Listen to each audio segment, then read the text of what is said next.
కాబట్టి మీరు ఎక్కడికి వెళ్తారు.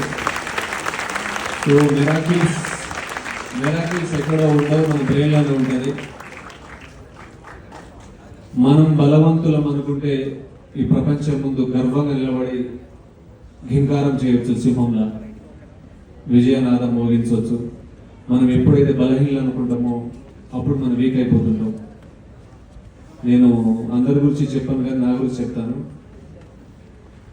నేను 10th ఫెయిల్ అయ్యాను, ఇంటర్మీడియట్ ఫెయిల్ అయ్యాను.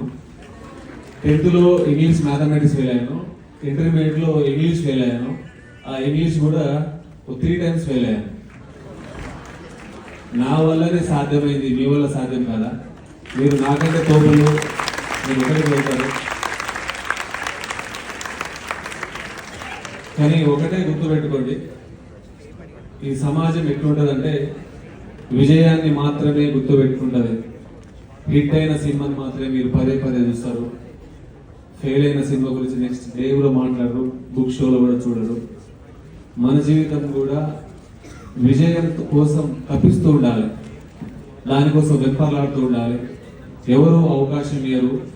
కాళోజీ చెప్పిన మాట గుర్తు చేస్తాను, నేను వంశీ చెప్పిన, ఎవరు తోవ అంటే తెలుసు మీకు, తోవ దారి పాత్, తొలగి తొవ్వబడిచ్చు నీకు తోసుకొని పోవలేను అంటాడు. నీకు తొలగి తోవ ఇట్లుంటుందని చూపాడు, తోసుకొని పోవాలి. అంత స్పీడ్ ఉంది ప్రపంచం, తోసుకుంటూ పోయి నీ గమ్యాన్ని ముందాడాలి. సినారే చెప్పిన మాట మీకు చెప్పి, ఎందుకు విజయానికి ఇంత ఇది ఉంటుందంటే, ఎందుకు విజయానికి ఉంటుందంటే మీరు ఎప్పుడైనా మీరు ఫెయిల్ అయిన తర్వాత ఎవరికైనా చెప్దామని ఎవరు విన్నాడు. నేనే నాకు బెస్ట్ ఎగ్జాంపుల్. 10th ఫెయిల్ అయినప్పుడు ఊర్లో దాక్కుని ఉంటాం మనం, ఎందుకంటే ఎవరైనా అడిగితే రిజల్ట్ ఫెయిల్ అయిపోతాం కాబట్టి. పాస్ అయినోడు 4 సార్లు